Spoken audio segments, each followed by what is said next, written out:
I hope you enjoyed the Fiat Barchetta video. If you haven't seen the Fiat Barchetta video, I'll put a link above, so you should probably watch that first. But this is the full interview where the whole thing where I'm talking to Andreas Zapatinas about the Fiat Barchetta, and a fascinating interview. He's a fascinating guy.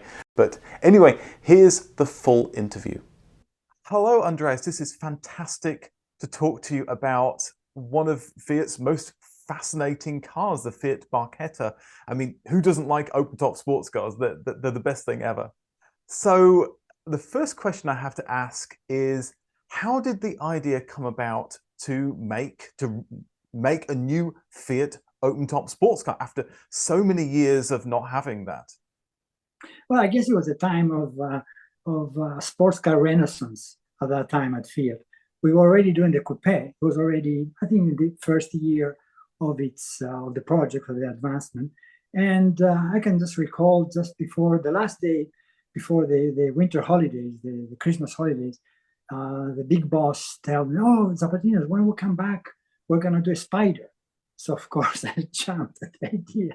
So I couldn't wait to get back to start doing the spider, which was a dream of mine, of course. So that's how it started. Actually, I guess the Fiat group at that time was led by a new CEO, Cantarella, had just arrived maybe a year or two before.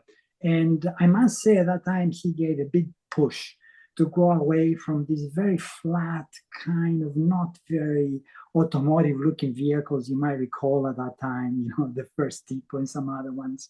And he wanted to bring back some emotion into the cars. So I'm sure he pushed for that. And I also know, I realized for the project that the Spider, the Barchetta, was probably his favorite project during that time, which was a great help for the project, obviously. So overall, I must say there was a moment of rebirth, of going more to automotive shapes, going more to more emotional shapes, and going away from the very dry, very functional shapes that were at that time very, very prevalent in the Fiat range. Okay, so, and obviously it's 1990. The Mazda MX-5 has launched just a year earlier. I'm guessing that was a big influence. Was there also a feeling that Fiat had left the North American market and maybe they could use this to get back into the North American market? I'm not sure about the North American market, to be honest with you. I was not so close to the marketing people, although I had just arrived from North America back to Italy at that moment. But no, I don't think it was so eminent an approach to the North American market. I think it was more the willingness. They noticed that there was a market, there was a possibility to create a roadster, and let's not forget that Italy had a great tradition of making these very interesting small roadsters using actually base from humble cars, for example. They were very good at that, making different sizes, small, medium, bigger ones. So I think, rightfully so, they decided it was an opportunity that they had to jump in. And I completely agree that they had to jump in. It was long overdue. The 124 Spider was long, dead by then. And there was nothing else. Let's not forget, in the 60s and early 70s, in Italy, there were all sorts of Spiders, Alfa Romeos, Fiats, you name it, Lancias, it was really a lovely period. So there was an opportunity to take care of immediately. Yeah, you're talking about different platforms for the previous cars, reusing platforms. And of course, with the Barchetta, you also reused a platform. So which platforms did you consider when you were looking at designing this? Well, throughout the project, the only platform I was presented to me to work upon was the Punto platform. Which the car was already developed. It was not finished. The car had not yet been finished. The design of the car was not yet finished. It was still being developed. But the platform was already decided and was already finished. So I had to work from that. And that was not easy, as you can understand, because the Punto was basically almost like a small monovolume vehicle. I had even worked myself on the Punto. I had made the competitive, let's say, proposal that was went to final. and I knew quite well the proportions. The proportions were completely different. It was like a mini monovolume car. So to go to something that's supposed to bring back, kind of roadster, spider, traditional, if that's what they wanted, it looked like they want to go more the traditional way, the traditional shapes, the spider. It was not easy. And we had to make some very, very interesting choices and fights actually with the engineering people in order to be able to put the shape a little bit better. There was quite a bit interesting moments of hot moments sometimes between, let's say, the people who had the Punto platform that we had to actually modify in some key areas in order to come back, to bring back the windshield and lower also the windshield by almost 12 centimeters. That was not easy. Using always such so much of the fear of the Punto platform and frame.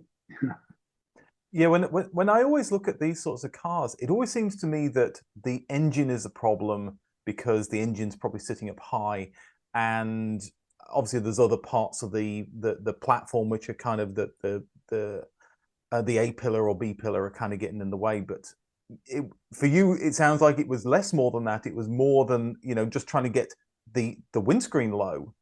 That was the major problem. Also the engine. It was also the engine and the windshield. There was a lot of problems. The engine, you have the transverse engine, which is sticking out. The wheels of the car are quite small. So you had to really fight for that. The proportions, the overhang was a lot, was quite big on the car. I repeat, the wheels were quite small. So even working on the wheel size, even to gain 5 millimeters, I remember, I made a big personal fight to try to gain, I think, 5 millimeters or overall diameter by putting a 55 section instead of a 50 section on the tires, by allowing that the car would have written on the owner manual that you cannot put the certain kind of chains on the car. Somehow we're able to pass that because remember the inside of the wheel arch was the same, was carryover Punto. So you cannot make a bigger diameter wheel because it will just hit when it's moving. So so there was all sorts of ways to try to work around this. And I think that was the big challenge of the project. That was for me, it was a great experience because you had to really go not only design, not only take care of the shape, take care of the cuts, make sure everything is perfect, everything is lining up from whatever angle you look at it, try to get the proportions as good as possible. But you even had some very serious proportional issues that required intense technical follow-up. And I mean intense technical follow-up. That was a great experience. Yeah, wonderful. So what was the influence on the shape? Obviously, you're limited in a certain respect about what you can make because of the platform you're using. But I read on Wikipedia that it said the Ferrari 166mm was an influence. I don't know if that's true or not. That's Wikipedia. But what were the influences for you for the shape of the Barchetta? Yeah, well, actually, I had made different proposals for the proposal because I wanted to get this project at all costs. So I actually basically plastered the wall with any possible form of shape of a roadster. So whatever it would have been there, At the end, they started going. They went more towards the more traditional shapes. Personally, I would have preferred a little bit more avant-garde, but that's fine. The traditional, that was fine too. We could do something nice as well. The inspiration actually was not that Ferrari. For me, the inspiration was the MGA. Unfortunately, I didn't have that hood, but if you see, there's this long front fender and there's this short rear fender, and somehow the stance of the MGA, I would like the car, and also the way that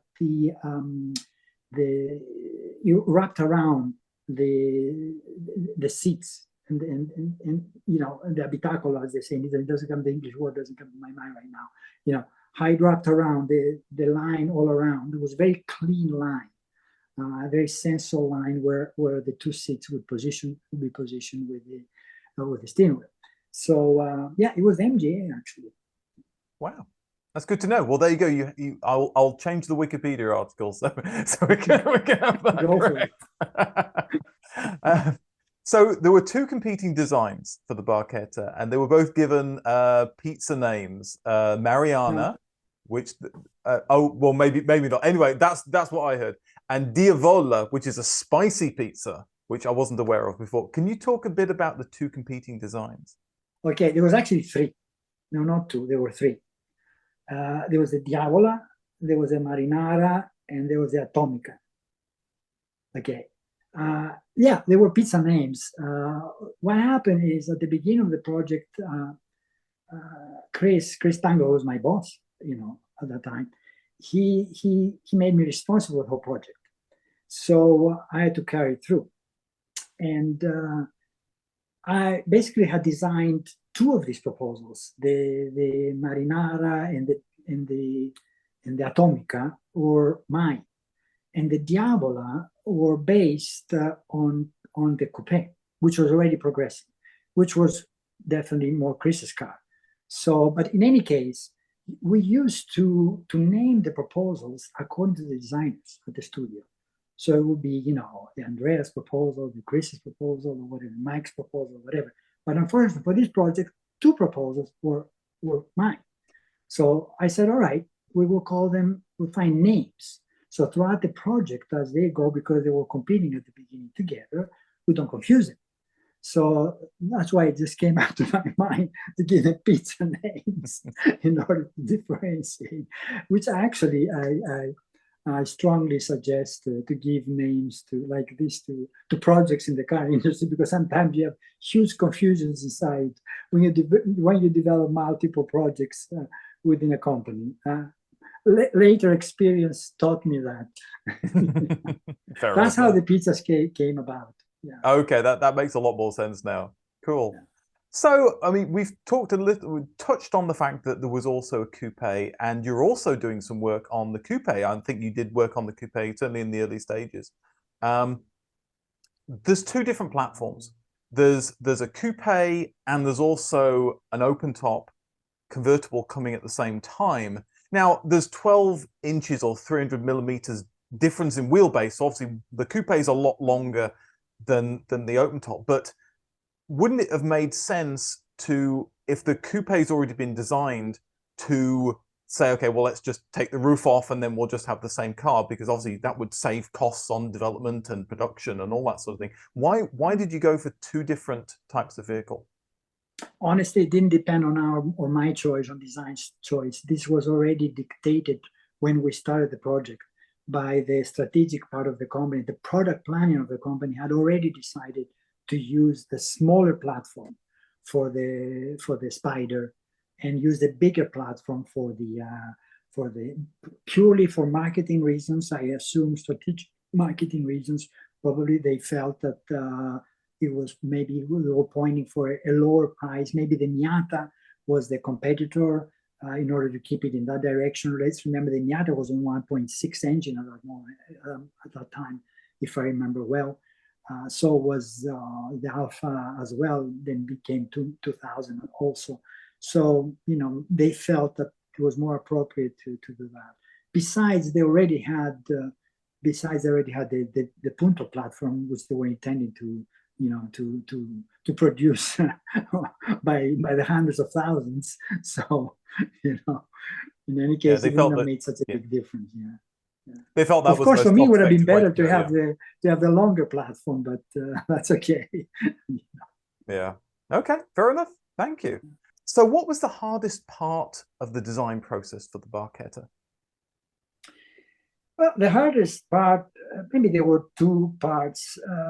Convincing the people who had to make sure the costs were okay, to take some deep decisions, some expensive decisions regarding the coachwork of the car, the carrozzeria, which ended up being quite expensive, and actually trying to put the car into proportions. With as I mentioned before, with the package, with the engineering package, which was very, very difficult to deal with this kind of a project. I think this was the challenge. These were the two main challenges. yeah, but on the other hand, I think that's what makes it more satisfying. I'm sure about that, because design is problem solving. So the more problems, if you can solve them, if you can, and I think at the end we managed to solve quite a lot. Okay, the car is not perfect, but I'm quite happy about it. I think people were happy about it. So I think at the end this was a great.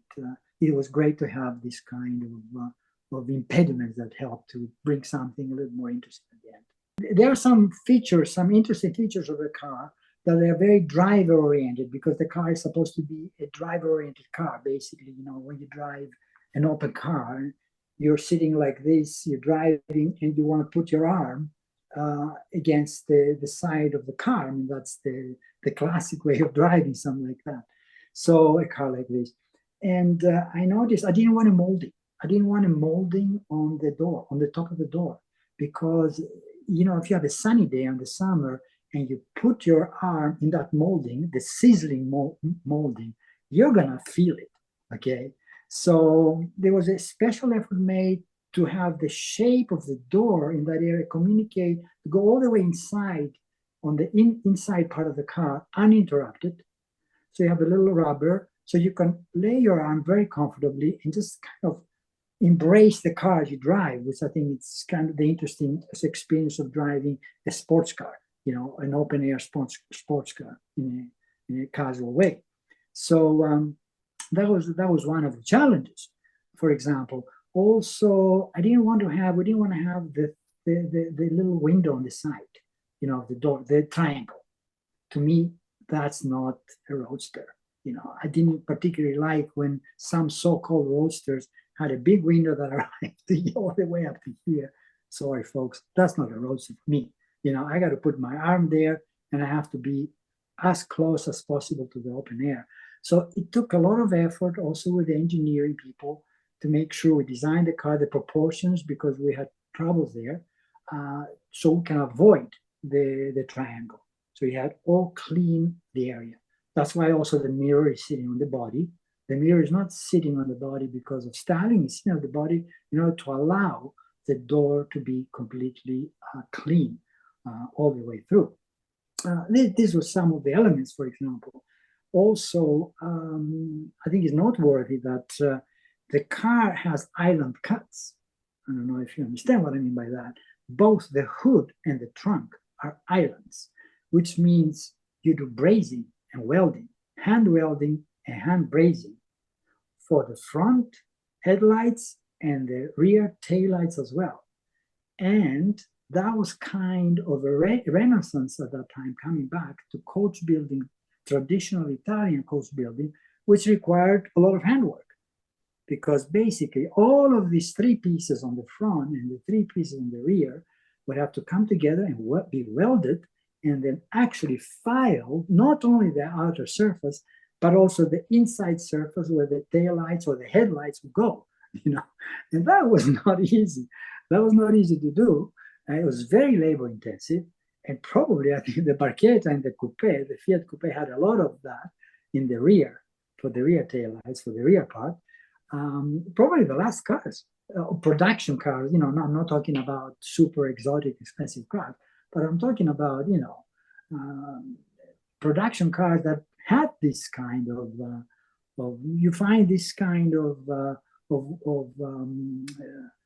welding in Ferraris, of very expensive cars. You don't even find them anymore so much, even these days. So I thought that was also quite an interesting feature that the car managed to have. Okay, well, it's fascinating. And then something about maybe the front air dam, I think, did you? Yeah, the front line that I put there, I think not a lot of people realize that when that front came, the inspiration of that front, originally the first sketches had a different lower part on the front. But Cantarella said, no, I don't like that, change it. So I said I had to find something, but I want to find something which was original. Not just everybody had a smile those days in the cars. Everybody had a smile. That was the first graphic that had this. And this was the graphic, that was the first car that had this graphic. And this graphic is used a lot since then. The inspiration actually from the graphic came from the Tyrrell. The Tyrrell Formula One, the 018, I think it was 019, I think it was. It was the first Formula One car that had the nose, the front of it higher, and the two spoilers going down like that. They're going down. So you had this graphic like this, and that Tyrrell had come out at that time. So the other problem I had with the Barchetta was because it was original Punto, the front of the car was very thick and relatively narrow. But by doing this line like that, you kind of unloaded the lower part of the car towards the ground, and the car looked much more sharp instead of looking like a big wall in the front. And that is why at the end I chose that. Actually, that saved me. When I remember looking at the Tyrrell Formula, I said, "Oh, hold on a minute, why don't we try this? That might be interesting." And when it came out, I remember in Geneva, that was 3-4 years later, a lot of people didn't like that graphic. They said, "Oh, no, that's very strange because it's kind of like that." They said it looks like a catfish, it's not bad. But go around and you see how many people use that graphic after that. But for the same reasons, because it basically lightened up the front, Yeah, I was always surprised why on the restyling they did, which I didn't participate, they put the vertical grille. To me, that was a big mistake because it actually made the front look even heavier. I never understood why they chose that graphic, to be honest with you. But that's okay. Yeah, well, that makes that's fascinating to hear. Yeah, I didn't realize that, but that's very interesting. And of course, the door handles. From someone who has a Tesla Model 3 where you sort of put it in and the thing pops out, I love the door handle design where this whole little bit pops out when you press the button. What was the design choice around that? We tried a lot of door handles. With Chris, I remember Chris always tried, try this one, try this one, try that. Why we tried a lot of door handles? Because if you see where the door handle is positioned, is exactly where it's one of the most sensual parts of the body. It's where the rear fender comes with the front fender, they're intersecting. And honestly, how can you put a big door handle there? We tried traditionals with a little hole in the middle, kind of on the side, like the first Panda I had, a little bit. We tried all sorts of ideas. And the best at the end was that one, because that one respected the shape the best possible way. It kept it, very clean. And actually, Fiat actually they're not symmetrical. They are each one, usually the door handles are the same left and right. This one, because there's a slight curvature in it, they are not symmetrical, they're individual. The right hand is right hand and the left hand is left hand, So that was quite a story, that one. Of course, the idea comes from the older cars because there were a lot of cars in the 50s. For the same reasons, they wanted to keep the body very clean. They used these door handles exactly for the same reasons. Yeah. Oh yeah, I mean they look beautiful and fantastic design. Kept the shape clean. That was already in the automotive culture, except that because of cost, ergonomy, and so on, a lot of people had forgotten about it. So this car was sensual, and somehow the team, the company accepted it at the end, although it meant quite a lot of cost. That was not so easy to go through that because it's made out of aluminum, by the way. Yeah. So, are there any things I've missed? Any other interesting parts of the design process which you'd like to talk about? I think that's enough. We've got everything. What more? What more can we do? Oh, yeah, I'm sure there's a lot more, but it's fine. No, I don't know. Maybe I don't know. That could be interesting. I put this note there. I don't know how you can put this, but at the time when the Barchetta was designed, we realized this a little bit later. My classmate and good friend, Grant Larson, was designing the Boxer, the Porsche Boxer. He was contemporary, but we didn't know we're doing it. Sometimes Grant used to come and stay to my house in Italy. We come for the weekend. We spend some time together. I was doing the Barchetta, he was doing the Boxer. We never we never talked about it. Of course, you can't. Only It's when it came confidential. out. Yeah. Yeah, exactly. Because of confidentiality. And if you notice, the cars were very similar in terms of, surfacing and kind of, the aura, the kind of surface language is very, very similar. Oh yes, and Andreas, you never talk to each other. Yes, that's what happened. Yeah. Honestly, no, I'm we joking. never talked about what projects we did. And also another one of our classmates at the same time, but we were not seeing each other very often by then, was designing the Dodge Viper in Greg Durfee, who was doing it on the other side of the pond. So it was quite an interesting situation, I guess. We just found out later. I found out because the Boxster was announced as a show car, so it was announced before the production started. So I said, hold on a minute, this is the same time, and they look very similar in terms of a lot of the, the design language is very, very similar with the two cars.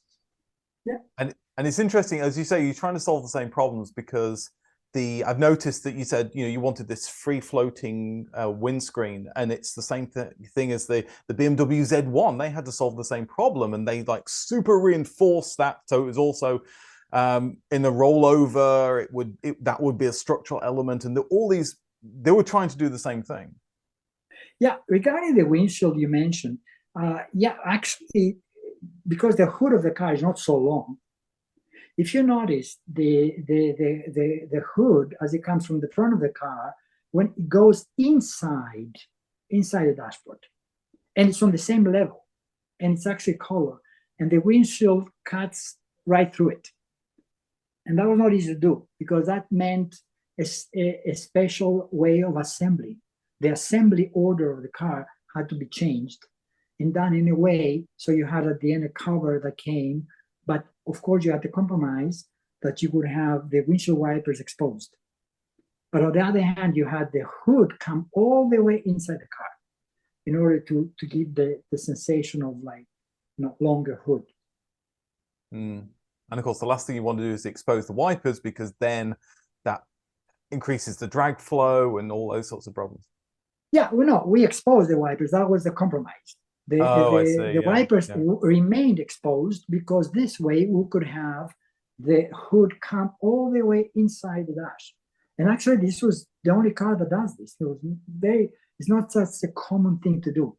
It's not easy. You'll see there's always a big step between the hood and the inside of the car. In that car, we wanted to bring the outside inside. That's why you also saw the color of the car, also on the doors coming inside and also on the hood coming inside. Okay, wonderful. Well, thank you so much, Andreas. This was a wonderful chat. To get a chance to talk to the people who've designed these cars and talk about it, it's one of the best parts of my job. I really enjoy it. So thank you for your time. Thank you, Andy. Thank you for the opportunity to share with you. Thank you.